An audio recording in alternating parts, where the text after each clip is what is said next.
It's really hard to overestimate the value of finding a teacher in your life. This is the anniversary of Rudi's Samadhi, and although he's been gone for many, many years in any kind of physical sense, his presence, his teaching is still vibrant and deeply, deeply alive. Certainly in me and in all the people who have studied with me. You can see it, you can feel it. The extraordinary thing in life is starting to want to have a spiritual life. How does that arise? How do you start to want to have a teacher? Well, it's really different for almost everybody, but there's a certain commonality, I think, and probably the greatest commonality is dissatisfaction with life as it is. I think that's what starts to make people seek something else. And of course there's a lot of things to seek in life that will make you happier, and the idea that a spiritual teacher might be one of those is not something that comes to every mind, but there's a reason it comes to certain people. And when it does, they begin looking. They'll ask friends, they'll go online, I suppose, they'll go to bookstores, they'll try to see what sort of speaks to them, and it's usually a very ego-driven, very limited mind that starts this pursuit. Rarely does it know how to go out and look for the real thing. It looks for whatever's in front of it. And it's not hard to find nowadays somebody offering to be a teacher. There are so many of them. The supermarket is so full that knowing which one to take off the shelf is really hard. But you begin somewhere usually, and you just pick something. And I was very lucky. In the 60s, there weren't a lot of people on the supermarket shelf. There were maybe 3 or 4 teachers around New York City that I was aware of, and Rudi happened to be one of them, and I really stumbled onto him. I walked into his store because he sold Oriental art, and I was looking to buy a Buddha. You've all heard this story, and he sold me a broken Buddha saying, look for perfection in yourself, not in external objects, which I thought was a brilliant sales pitch. And when I got back from India 2 years later with Tibetan carpets, I went into his store to sell him my carpets, and he asked what I was doing in India. I said I'd gone to find a teacher. He said, did you find one? I said, no. And he said, well, I can teach you everything you want to know. That's how I met my teacher. It was very simple. If he hadn't been so willing to announce his availability, I probably would never have known that he was even a teacher at all. But I started studying with him really immediately, and everything from that moment on has been different in my life. Everything. And the gift of that is something that cannot be measured. It just cannot. Now, my spiritual life has grown and changed over the course of years, and Rudi hasn't been around directly to moderate that. But Rudi and all truly great spiritual teachers are not teaching through personality, really. I mean, a little bit, but they're really teaching through presence, through this thing that rides through them. And the thing that comes through them is not of the particular moment, it's of every moment. It has an eternal aspect to it. It is the great teaching of presence, the great teaching of awareness, of consciousness. This is something that is given by teachers who have really connected to their own center, to their own presence. And what happens when you find that kind of teacher is that whether they're there physically for you or not physically for you, presence never goes away.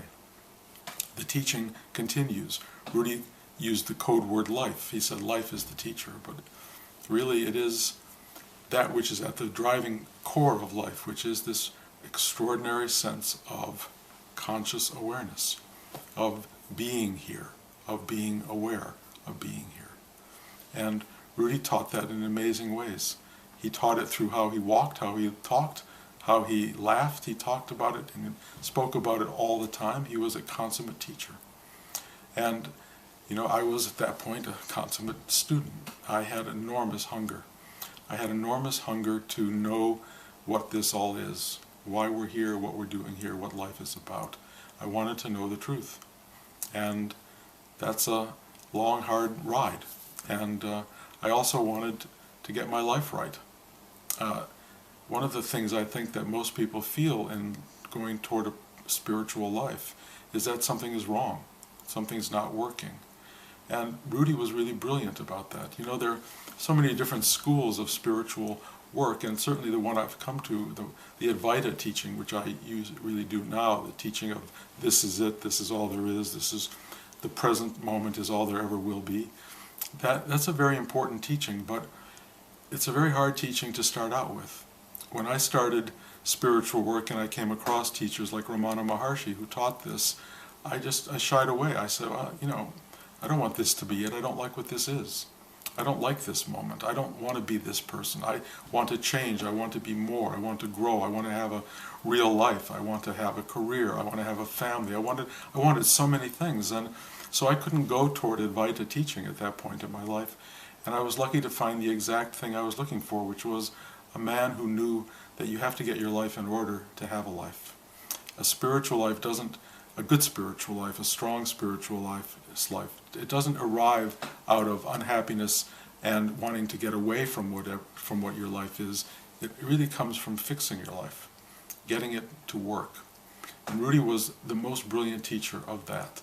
He really sat down and told you, fix it, get it together, work hard, and he gave you rules for working hard, and he gave you a diagnostic tool for seeing when it was working and when it wasn't working. I mean, the whole chakra system, as he depicted it, was an extraordinary way to look and see what in you was alive and what wasn't alive.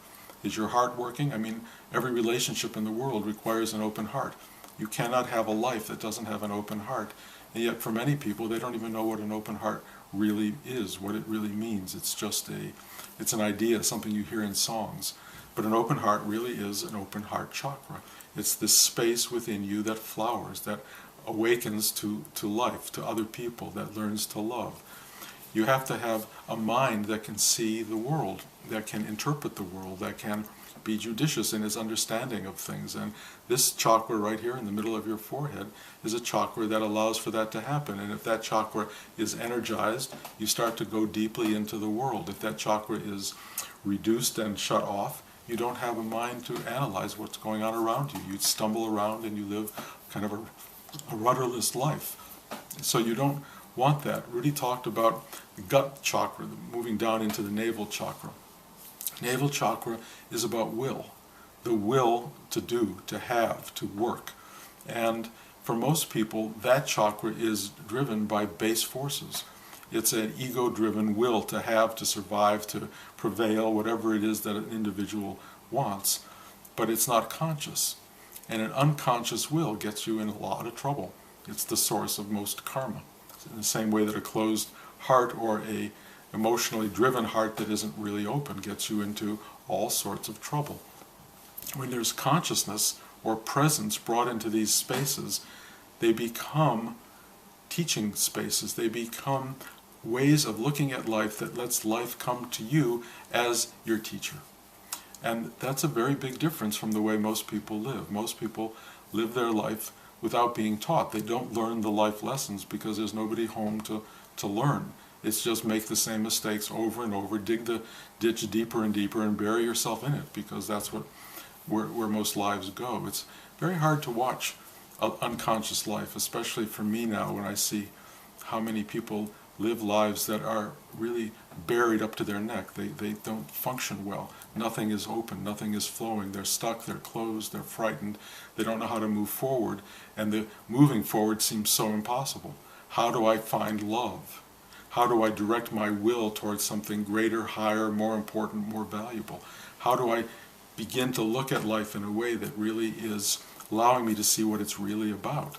This is hard for people, and what I see for many people as they get older is they just cover themselves with more and more protections, more and more defense mechanisms, more and more illusions, if you will, so they don't have to face how buried and how frightened and how covered up they are.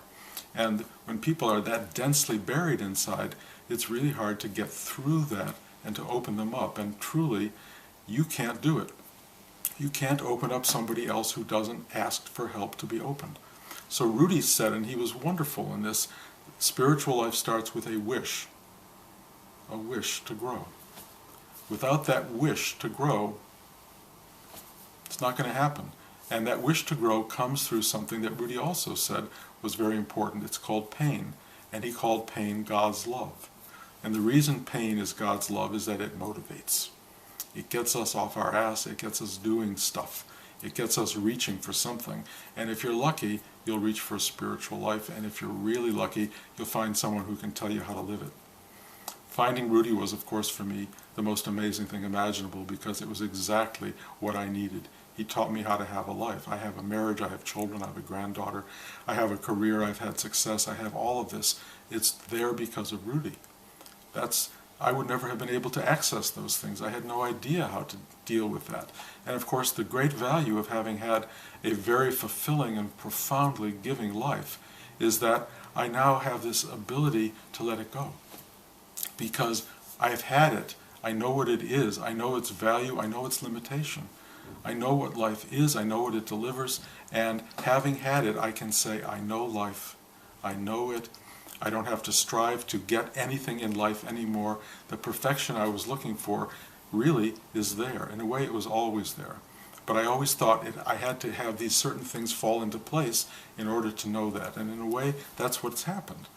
You know, one of the great things about having success is that you realize that it's not the answer to anything. It helps a little bit, but it's not the answer. It doesn't give you what you're truly looking for, and you can't know that until you've had it. So the great value of having success is to realize that's not it. The great value of having money is to realize that's not it. You have to have everything in order to let go of it. Rudi said that too. It was one of the central parts of his teaching. You can't let go of that which you haven't had. So he taught us how to go into life, how to live, how to learn from every situation, every circumstance, and to realize that every instant of your life is an ongoing teaching. And then when you arrive at this awakening that's taken place for me, the extraordinary thing is that you realize that everything Rudi was saying was exactly right.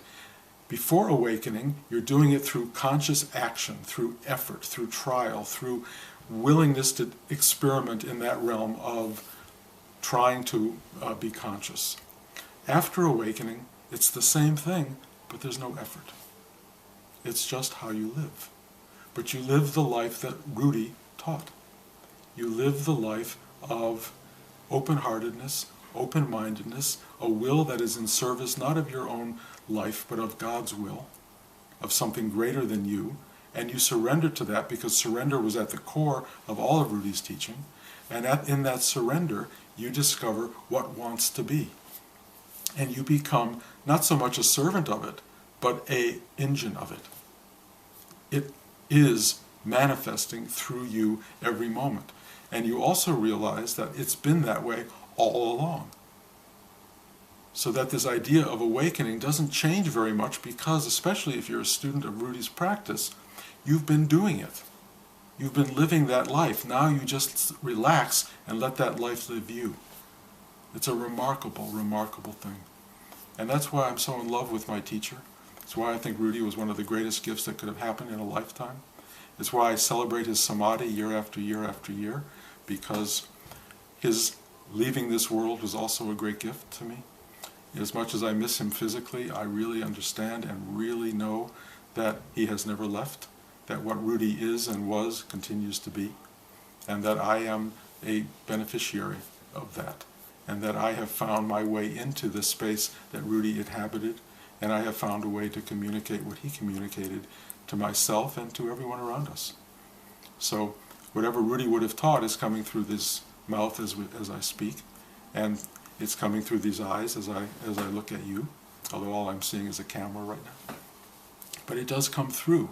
You can get it, you can pick it up, it's there, it's presence, it's conscious energy being expressed to consciousness in another bodily form, which happens to be your bodily form. This energy is transmission from teacher to student. It came from Rudi to me to you, and Rudi had it from Nityananda, Nityananda had it from his teacher. It is this vast lineage of a teaching that is going into you as I'm speaking right now. It's an extraordinary thing. How can you not be grateful? So when one sits to honor Rudi's Samadhi, what you're really honoring is the unbelievable grace of the universe. That somehow these words are finding you right now. That is total grace. Total grace. You could be sitting watching a football game. You could be in a bar fighting with somebody. You could be having an argument with your wife, or you could just be sound asleep and snoring away and missing this, but you're not. You're here hearing these words. Why? Because of grace. That's all. And so you honor the one who sends the grace to you, and for me that's Rudi. Because it's through Rudi that this happened. And I no longer limit it to Rudi, of course, because it's no longer, for me, a personality that's delivering this. It's something so much greater. But Rudi was the source moment that gave me the truth, that gave me the work of awakening to what is. And so I sit here on Rudi's Samadhi, and I just feel the gratitude that that brings about. I feel the gratitude and the good fortune and the grace that I can be sitting here sharing this with you as we speak right now. So, all I want to do is tell you that I love you. Happy Rudi's Samadhi, and have a wonderful day. Also, I wanted to show you a photograph of my granddaughter, because I think this will help you see what I'm talking about when I speak of presence. There we go. Look at that. Joshua sent this to me the other day, and I looked at it and I said, what more marvel is there in the world than to look into those eyes and to imagine what she's seeing, to know that she's seeing the world the way we're all trying to see it. It's remarkable. This is the look of true presence. This is the look that we all came into the world with, and if you're lucky, it's the look you'll go out with. Unfortunately, what happens, and I think you are all aware of it, you're not seeing the world that way right now. And you're not seeing the world that way right now only because you're caught up in the world, because you're caught up in the details and the mundane nature of it. And all I can say to you is sit down, be quiet, relax, go inside, breathe into your heart, ask for help to surrender. Let this world fall away, let the moment emerge. Find yourself where you truly are, which is right here. Look out at the world, and you will see it in the same way Talia is looking at it. You'll see it in exactly the same way. That's how the world wants to be seen, as a place of wonder. That's all it is. That's all it is. And when you walk down the street, you will walk down with a joy in your heart that you won't believe. When you look at another person, you will stare at them with a kind of gratitude for knowing that they exist and that they are sitting across the table from you or across the room from you. You'll look around you and you'll see that everything is grace. You won't have a conflict with it. You won't have any kind of tension. You'll just be happy to be. So, on Rudi's Samadhi, I wish you a great day of being. Love you all.